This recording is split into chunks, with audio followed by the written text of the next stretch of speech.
Hello, everyone. Welcome to the live stream. Today, we are going to talk all about my three worst house sits.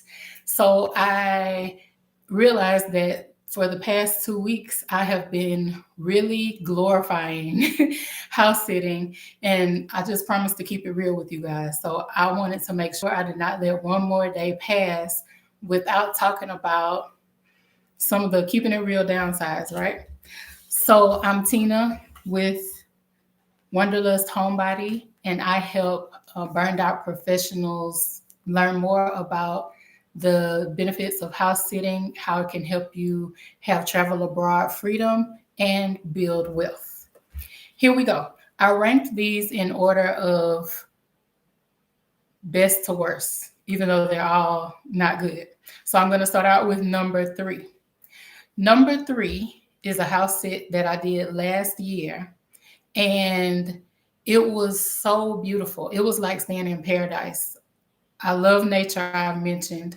So there were hummingbirds, beautiful. I don't want to say where it is because I've only been to this place one time, and I don't want to offend anybody because I keep pretty close connections with the house sit hosts.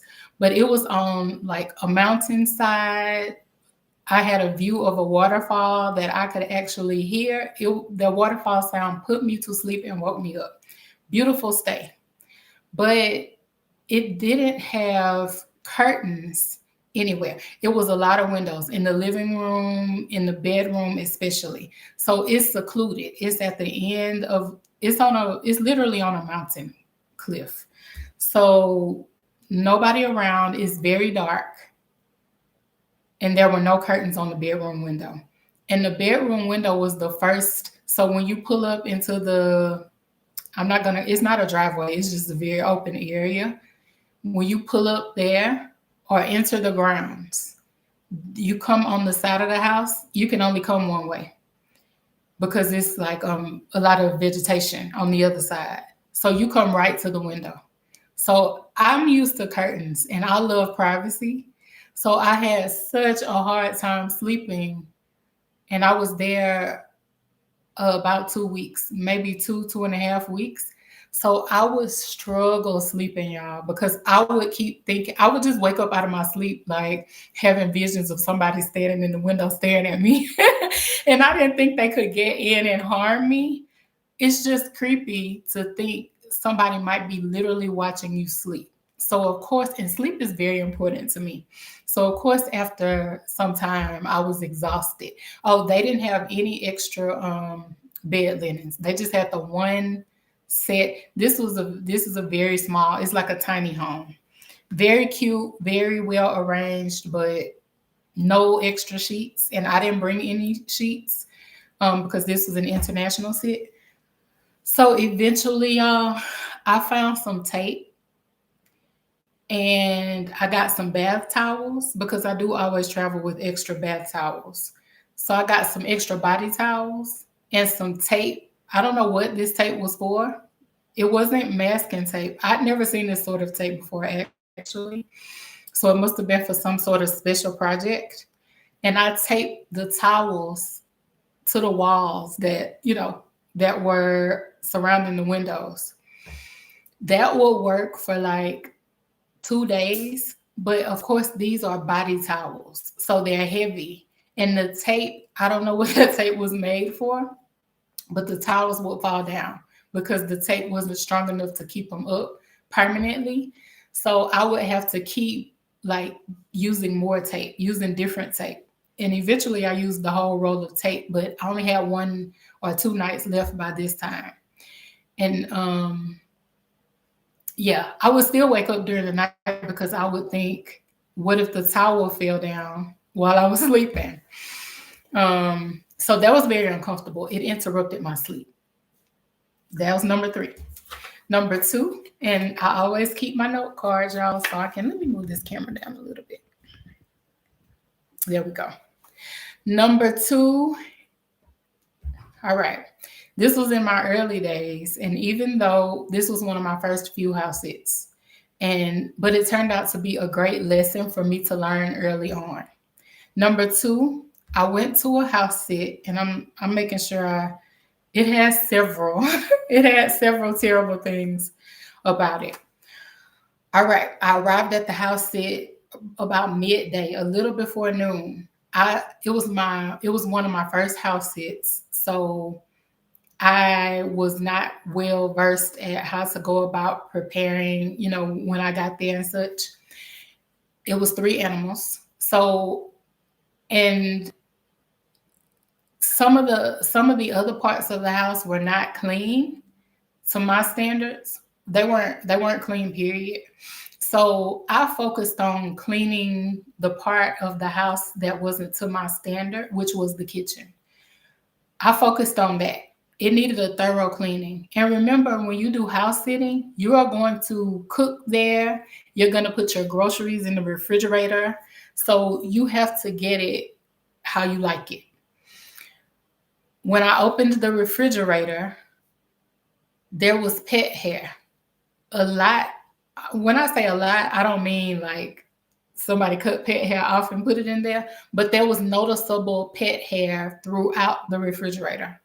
So I had to clean out the refrigerator, like take the shelves out and clean the refrigerator. I had to wash dishes. There was a pile of dishes there. So I had a lot to do. So I focused on that. This is when I was still working. So I got my workstation ready, everything. I did all of that. I got situated with the animals. I never went into the bedroom except to take my luggage into there, and I left the luggage in there and never went back until I got ready to go to sleep. And it got really, really late by the time I got everything situated. So it's about 11 o'clock, and it's after 10, probably after 11.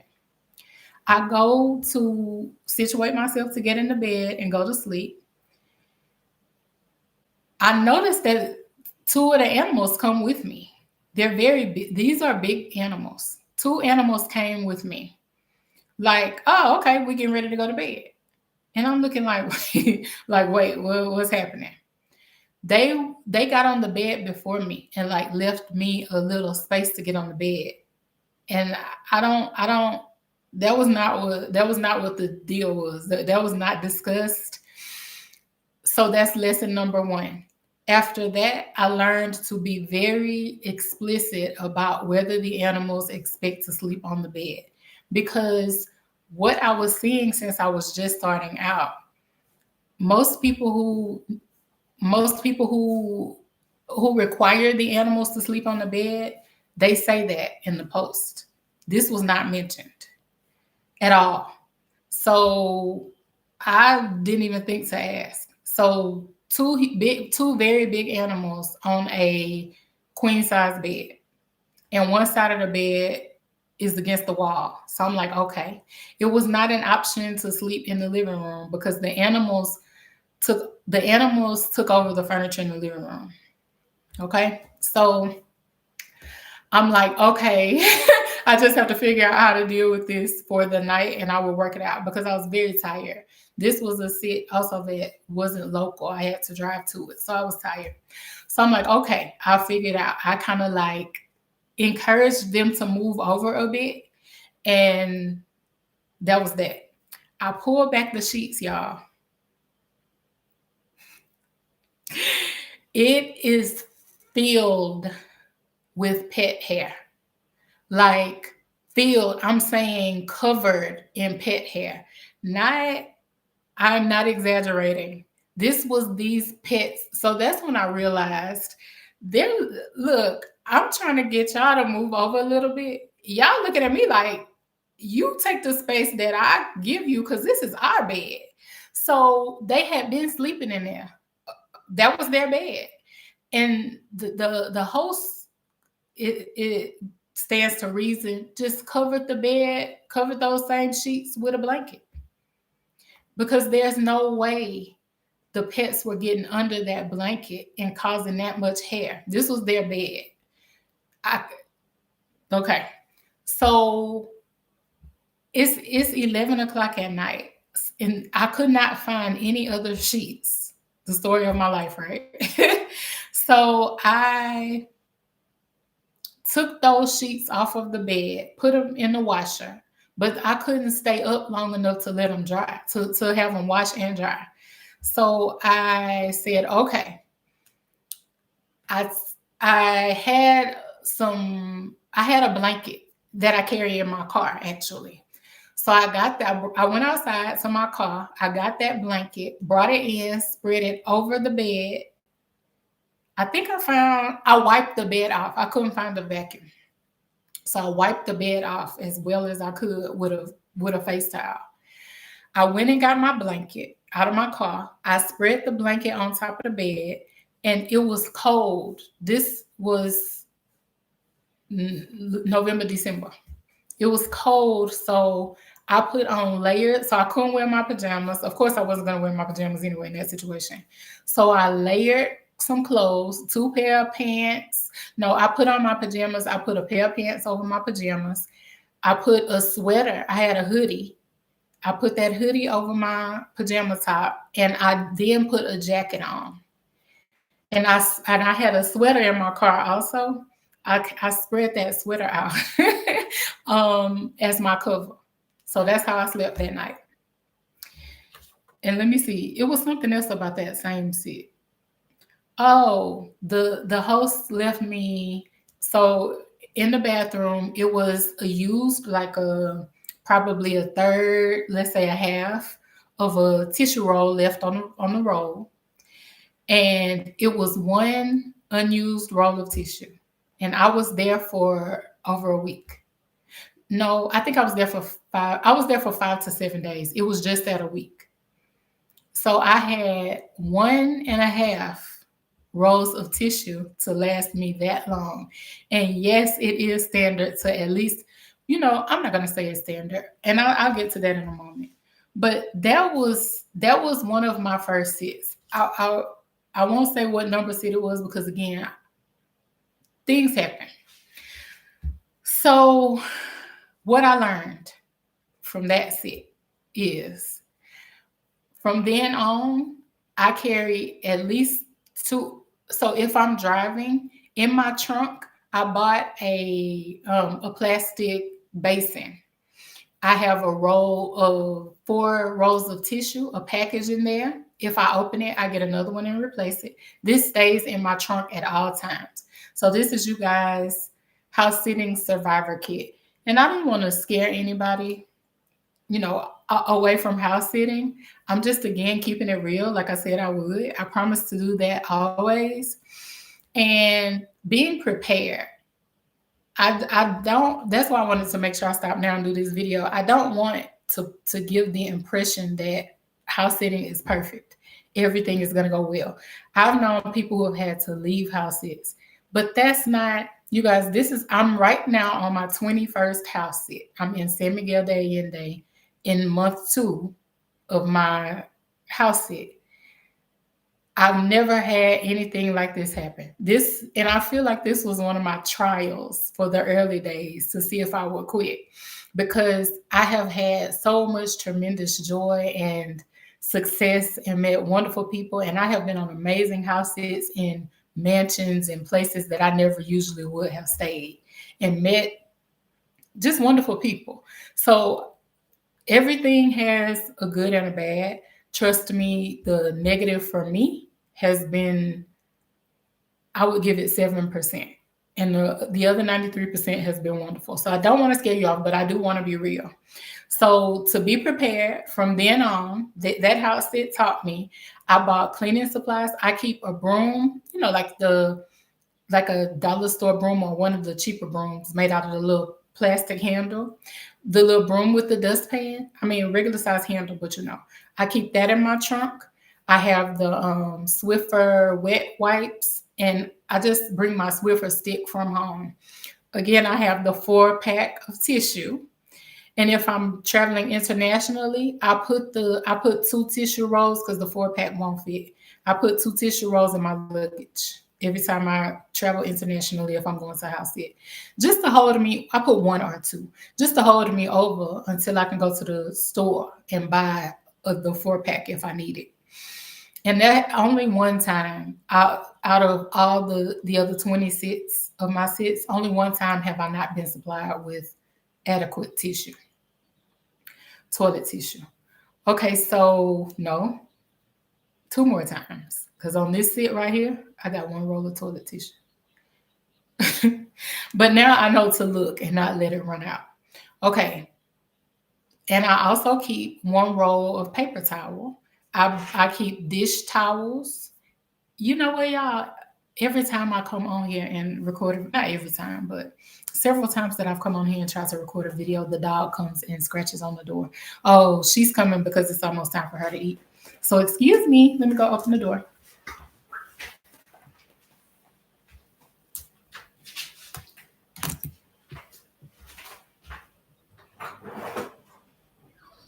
Can you come in here, Fuji?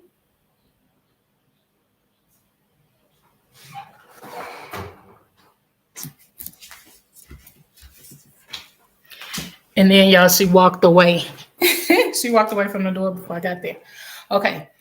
I put dish towels because some people don't, I don't know what they wash their dishes with, but I'm not able to find whatever it is when I get there. But even still, if I could, you know, you know, I bring my own dish towels. What else? Oh, and I put like Comet, Windex, because one of my big deals is to leave the house very clean. So I bring a few cleaning supplies also so that I don't have to go buy them every sit. I just keep them in my trunk.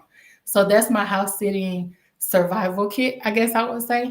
And then I haven't found a hack because I keep a blanket in my trunk, but it's not for sleep. I would never sleep under it. It's like if I go somewhere I want to sit out on a lawn, I love nature. And I don't bring sheets. So what I do now to counter the unclean bed situation, I just go look when I first get there. And that way, if I need to run a load of laundry and wash the sheets, I just do it before I get too tired to wait and it's time for me to go to bed. But most of the time, I cannot think of one other time that I was inclined to wash the sheets. Most sitters make sure the place is immaculate because I've mentioned in previous videos, and as you can imagine, you are going to leave a review for the host and they are going to leave a review for you for your performance. So most hosts want you to love their place because if you go on after the sit and write a bad review, nobody else is going to ever want to sit for them again. Only desperate people. And so they probably won't do a good job. And vice versa. That's why I leave the place clean. Even if so it doesn't matter because some people I've had this conversation with, one person that I've had this conversation with was like, if they left it dirty, I wouldn't clean it up. They don't house sit, as you can imagine. But it's not about that. I have to live there for the duration of the sit. So it's not about they leave it how they left it. I have to live there according to my standards. And some people have some things going on, and that's just not something that fits into their lifestyle. Who am I to judge? So I just get it up to my standards, and then they appreciate it because when they come back, it's clean, and that helps me get a good review. So turn your negatives into a positive, you guys. That was a huge learning lesson for me. And now you don't have to go through it. All right. And then we're at number 1, which is this one, y'all, still kind of stings a little bit when I talk about it. So I did a house sit with a fish and a cat. And the cat's behavior was not fully disclosed. This cat was very, very anxious. I don't know if the cat was anxious because the owners were gone, which they denied, and they traveled very frequently. So none of the other house sitters mentioned this anxiety that I saw. I don't know what was going on. I don't know whether it was isolated. I don't know what.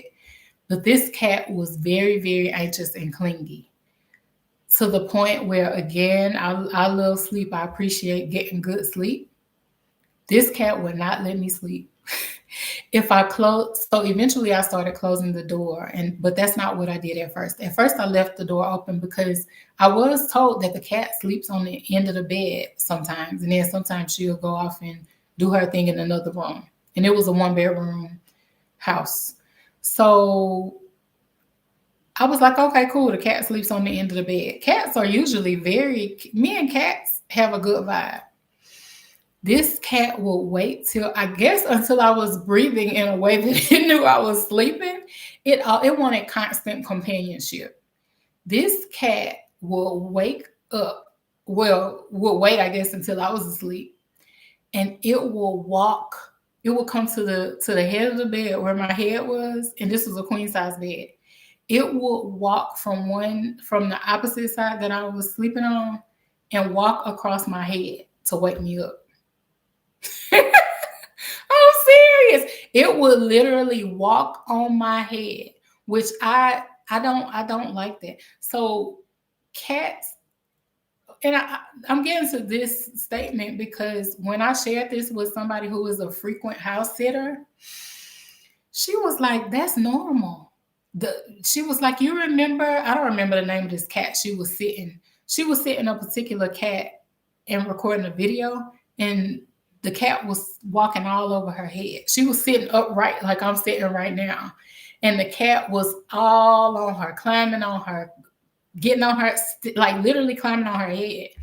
And she was comfortable. I was gonna say she allowed it. She was comfortable with that. I'm not comfortable with a cat. Y'all, I'm a nurse. I I don't know if you've seen the other videos. I am a nurse of 20 something years, 23 years, I think. Cats walk in litter boxes. If a cat sits on my lap, some cats lay on my chest. If I'm sitting like on the couch or whatever, I've had that happen twice. I don't mind it. I have on clothes, outside clothes. I'm going to take these clothes off, take a shower or a bath, and I'm going to put sleeping clothes on and get in the bed. That's okay. I don't mind cats. But when you walk your paws on my head that have been in the litter box that you just used it in, and on my pillow, and you're doing this to wake me up. I'm like really, really sleeping, and you come wake me up. I was like, oh my gosh, it kept happening. When I would go again, this is when I was working. This was I can't say when it was, but this was last year. I don't want to say when it was. I was still working. This cat would, this cat never wanted to be separated. Never. And if I paid attention to anything else, even my work, it would come walk across my keyboard because I was working remotely. Cats do that now. I understand. But it would just constantly do it. Like I would pick it up and move it, and it would sit there for a minute, and it would just do it again. So I couldn't get anything really done unless the cat felt like going and relaxing somewhere, and then I could be like continuously productive. And some of you might hear this and might be like, that's how my cat is every day. It's not that so much as this wasn't disclosed to me. Oh, the cat is, so again, somebody else would have mentioned this behavior. So I think it was isolated, for some reason. So she just wanted to be everywhere with me. She would be like panicked, running back and forth whenever I would get ready to leave, and go out to the grocery store or whatever. So she was really anxious, and I would have appreciated knowing that. And then, I was gonna say earlier, whenever I would close the door to the bedroom so that she wouldn't walk on my head and wake me up, she would just scratch and scratch and scratch. So this sit was lengthy, y'all. This sit was almost 3 weeks. I didn't sleep for almost 3 weeks. I was so exhausted by the end of this sit. And then same sit. Now this was in the things that I've named before in number 3, number 2, and in this one with the cat. I can handle it. It's just uncomfortable. But this one thing that happened at the same sit with the anxious cat, it was not cool, and I became very upset about it. So one day I went out my alarm to feed the dogs. I'm going to wrap this up shortly. One day at that sit, I went out to my car and there was a long water hose, attached to the side of the house. So the it was pretty far distance. This was like noon when I went out. So the water hose, someone had taken it from. I'm not good with space approximation, y'all, but it was a good 10 feet from my car door, my driver's side car door, to this water hose. So somebody had unwound the water hose 10 feet and brought it, I would say 7 feet, brought it and left it beside my car. Also beside my car was a bar of soap, a used bar of soap that was like almost done, the thin bar of soap. I looked at it, I was like, that is so strange. Like, I just don't even understand what that would be doing there. So I put the water hose back and, wrapped it back around on the side of the house. And I got in my car and I left. So the host checked in. We would do daily checks back and forth. The host checked in and, she was like, how's everything going? And I was like, oh, everything is good. The animals are fine, blah, blah, blah. I said, but something strange did happen. And I explained what I found by my car. She was like, let me just look at she was like, that is very strange. Let me just look at the video. Because they had a video camera, a security camera outside the front door. So I get a text the same night or maybe the next morning, same night, but much later, many hours later. She was like, do you know this person? But there was nothing attached. So I didn't know what she was talking about. So I was like, not sure what you're talking about. She was like, I sent you a video. Let me send it again. She sent me a clip from the surveillance video, right? There was a man crouched down beside my car with the water hose doing whatever. This was at night. So this was the night prior. The man eventually comes from around, and my car had no damage. The man eventually comes from around the car. He comes onto the porch. The porch light is on. He had to walk up 3 steps. He comes onto the porch. The porch is very brightly lit. And there's a table, a 2-seater like outdoor table on the porch, like patio furniture. He takes his shirt and I think his pants off, but definitely his shirt. And he had a washcloth and he was bathing. He was washing himself, clearly a homeless man.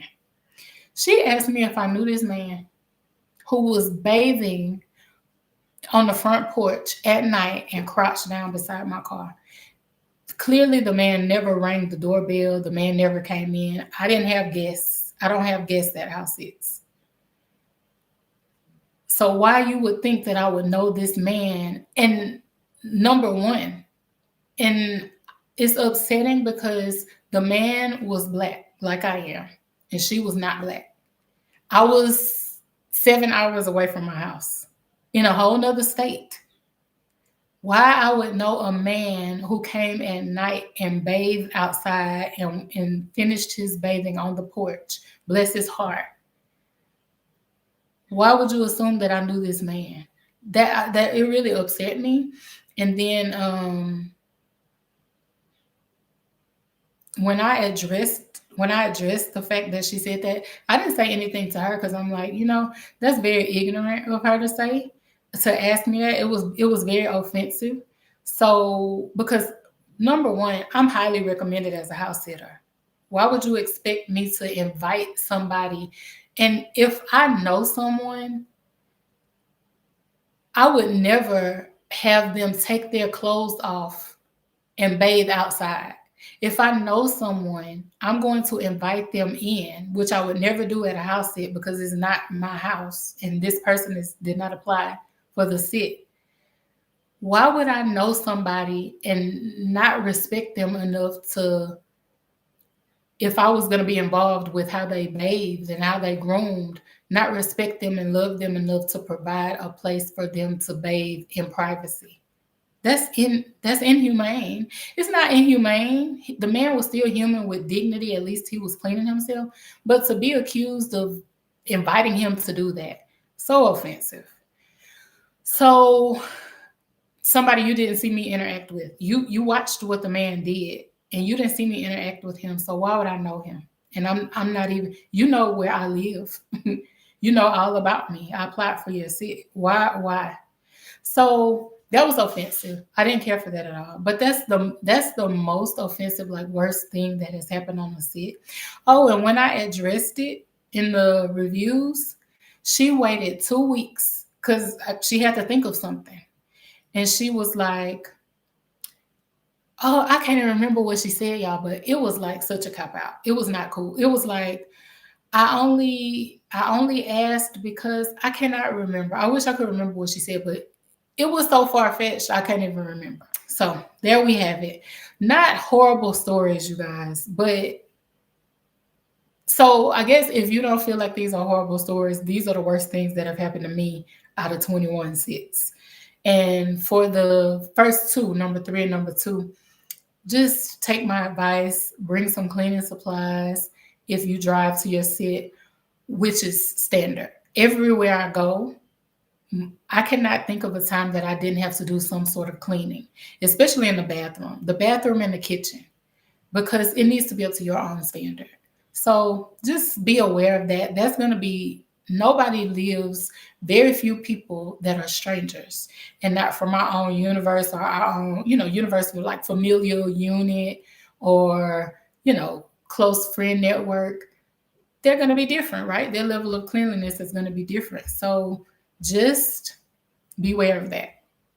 And then you'll be just fine.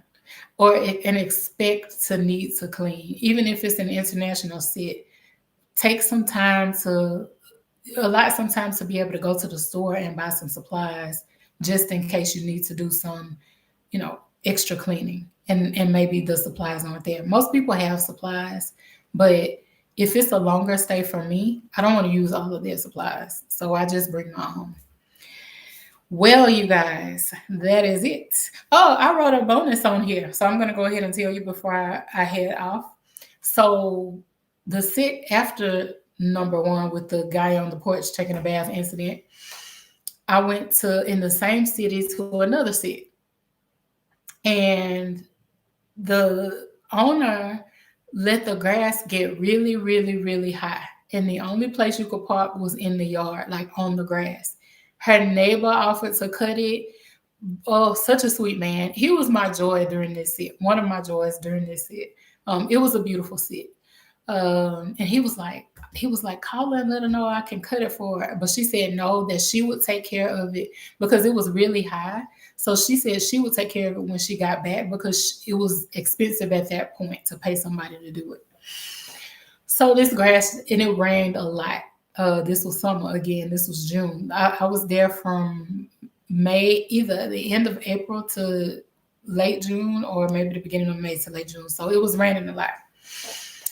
So I'm finally leaving the sit and I'm driving. Again, this is 7 hours away from my house and I drove. So I'm driving home and I'm feeling like my legs, I feel like something is crawling on my legs while I'm driving. So I pull over. You guys, ants everywhere on my floorboard, in the back on the floor, everywhere, because the grass was so high that they were able to just climb, off of the blade of grass into my car. So the ants were like on my legs biting me. Well, actually, you know what? None bit me. They never started biting me, but they were covering my legs. And I didn't know. So that's not a horrible house sit situation, but it is something that happened as a result of the house sit that was very unusual. But I didn't get bit, not even by one ant. So house sitting can be adventurous. I want you guys to know. Again, these are very isolated incidents, and I'm smiling. I can laugh now, except for the porch accusation. I can laugh about it now. So it's all an adventure, and you have to be open to adventure in order to do this, because if you're not, you'll get frustrated about little things that are going to pass and aren't going to mean a thing when you're out, like traveling the world, seeing attractions, going to amazing house sits that are absolutely uneventful, in a negative way. All of the joys and the privileges that it provides for these small things, for me, is 100% worth it. I'll see you guys on the next live tomorrow. Be good.